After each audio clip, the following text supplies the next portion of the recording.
البدع والأهواء، أهل البدع العقائدية وأهل البدع السياسية. نقول بيننا وبينكم السلف، بيننا وبينكم الكتب، كان فيقول البدع بيننا وبينكم. Qala Syekhuna Fatah Al-Qadasi hafizahullahu taala, masih di akhir-akhir 29 nih ya, menukilkan ucapan Muhammad Muhyiddin tentang keutamaan atau faedah dari pelajaran sharaf. Wal haq, yang benar, anna ilma sharaf min ajallil ulumil arabiyyati maudu'an, bahwasanya ilmu sharaf itu termasuk ilmu bahasa Arab yang paling agung pembahasannya. Maudhu' yaitu apa pembahasannya. Wa a'zamiha khataran, dan termasuk paling besar nilainya. Khatar yaitu apa? Nilai yang tinggi.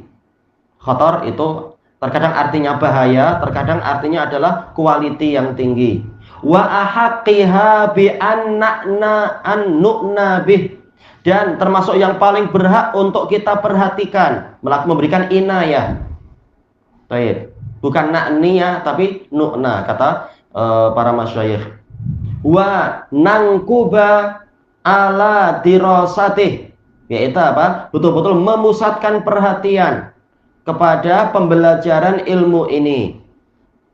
Wala nadakhira wus'an fit tazawwudi min, dan tidak menyimpan wus'an, usaha untuk mencari tambahan bekal dalam ilmu ini, yaitu memang sungguh-sungguh curahkan segala kemampuan, IQ-nya, kecerdasannya dan sebagainya, usahakan untuk apa? Mempelajari ini.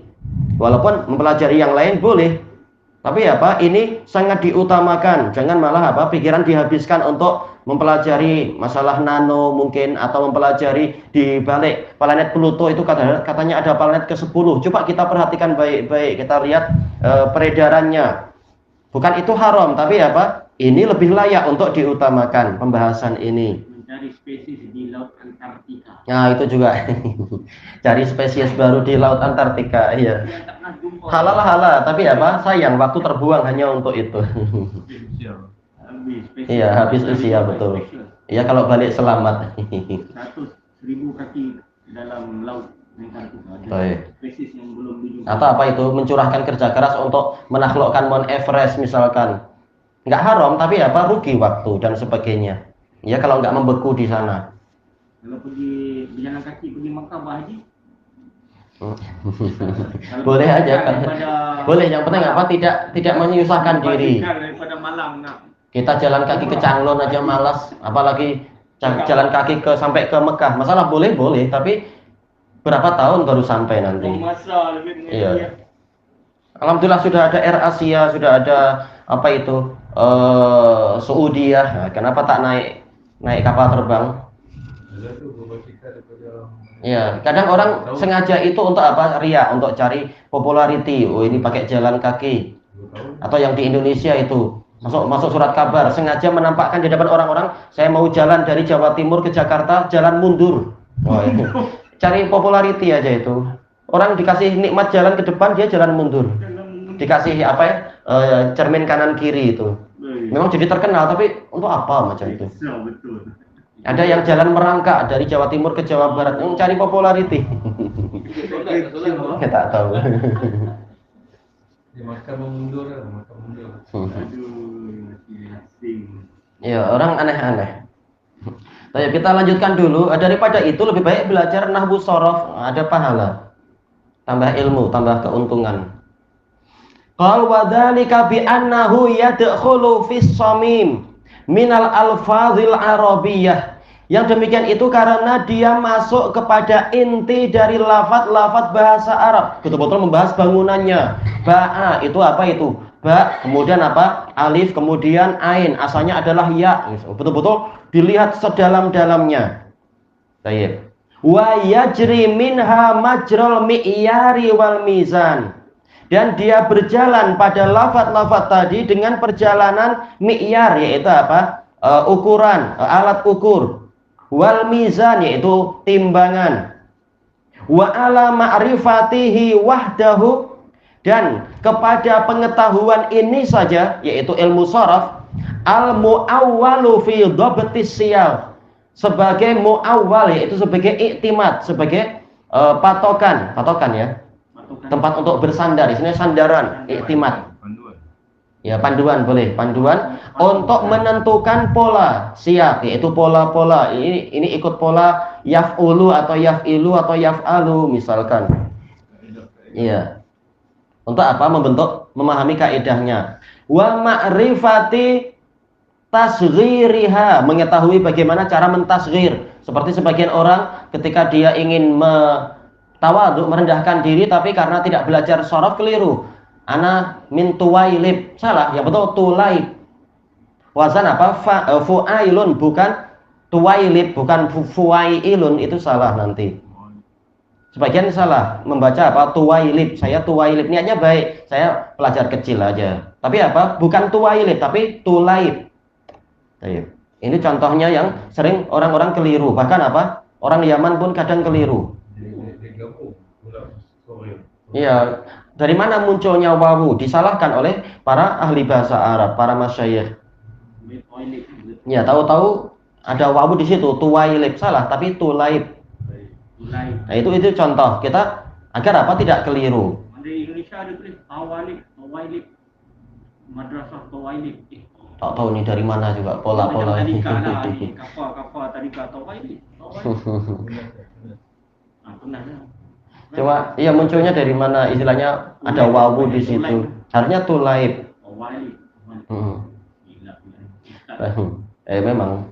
Wa nisbati ilaiha, mengetahui bagaimana penisbatan, misalkan yaitu apa? Bagaimana cara membentuk ya di belakang. Seperti nasai, kenapa bukan nisai? Atau kenapa bukan nisawi? Seperti apa? Son'a, berarti apa? Son'ani, kenapa bukan son'awi misalkan? Kenapa maki bukan makkawi atau makkati, dan seterusnya. Bagaimana cara membentuk iya di situ ya. As-Sulami, padahal dia Bani Sulaim, kenapa bukan Sulaimi? Ya, itu dibahas. Oh iya, dibahas dalam ilmu sharaf agar fasih orangnya. Wa bihi wahdahu yatiful muta'ammilu fihi ala ma ya'taril kalima min i'lal. Dan dengan ini saja, dengan ilmu satu ini saja, yaitu ilmu sharaf, orang yang merenungkan yakifu, dia akan mengetahui ma ya'taril kalam, apa yang al-kalim, apa yang menimpa ucapan-ucapan minal i'lal, yaitu adanya pembentukan huruf illah di sebelah mana nanti, au ibdal atau penukaran sebuah huruf, au idgham dimasukkannya sebuah huruf, fahal min mudzakir atau mudzakir atau apa misalkan. Ternyata dua-duanya betul, pakai zal atau dal. Baik. Itu contoh pembentukan idgham. Seperti apa? Ittisal. Kalau asalnya adalah iutisal, tahu-tahu wawunya jadi tak, lalu kemudian diidghamkan jadi ittisal. Dan semacam itu. Iya, macam itu. Taknya hilang, kemudian tahu-tahu apa? Dotnya yang ditasydid. Wa minhu wahdahu ya'lamu, dan dari itu saja, dari ilmu sharaf saja, orang yang merenungkannya akan mengetahui mayatrudu fil arabiyah, apa yang menjadi baku, yaitu apa? Ketentuan yang pasti, yatrud, yaitu ketentuan yang pasti di dalam bahasa Arab. Wa ma yaqil, dan apa yang jarang-jarang terbentuk, yaitu jarang mengikuti pola ini. Wa ma yandur, dan apa yang sangat jarang sekali. Wa ma yashul, dan apa yang menyendiri. Minal jumu', harusnya jamak itu dengan wazan begini, tahu-tahu yang ini wazannya lain dari yang lain. Apa saja misalkan. Wal masadir, dan masdar-masdar, biasanya pola masdar adalah begini, tahu-tahu dia lain dari yang lain misalkan. Wal mustaqqat, dan pecahan-pecahannya, istiqaqnya dari apa. Wa bimura'ati qawaidih, dan dengan memperhatikan kaidah-kaidahnya, kaidah sharaf, takhlu mufradatul kalam. Mufradat yaitu apa? Kosakata dari ucapan, vocab itu ya, vocabulary itu. Min mukhalafatil qiyas, dia akan selamat dari menyelisihi qiyas, kecuali kalau apa? Tahu-tahu lain dari yang lain. Tapi kalau dia sudah paham ilmu sharaf, dia akan cenderung ikut kaidah, tahu kaidahnya apa. Kecuali apa? Itu samai sudah. Allati tukhalli apa itu? Akhalla yukhillu. Allati tukhillu bil fasahah, yang akan membuat cacat kefasihan. Baik. Wa tubtilu ma'aha balaghatal mutakallimin, dan akan membatalkan kalau itu terjadi penyelisihan kias, akan membatalkan balaghah orang yang berbicara. Kita mungkin tak terlalu merasa orang macam kita mungkin, tapi apa? Untuk ahli bahasa dia akan tahu, oh ini orangnya tak fasih misalkan. Dan seterusnya. Tayyib ilahuna wallahu a'lam. Nah, ini menunjukkan pentingnya ilmu sharaf, kita belajar semampunya sikit-sikit.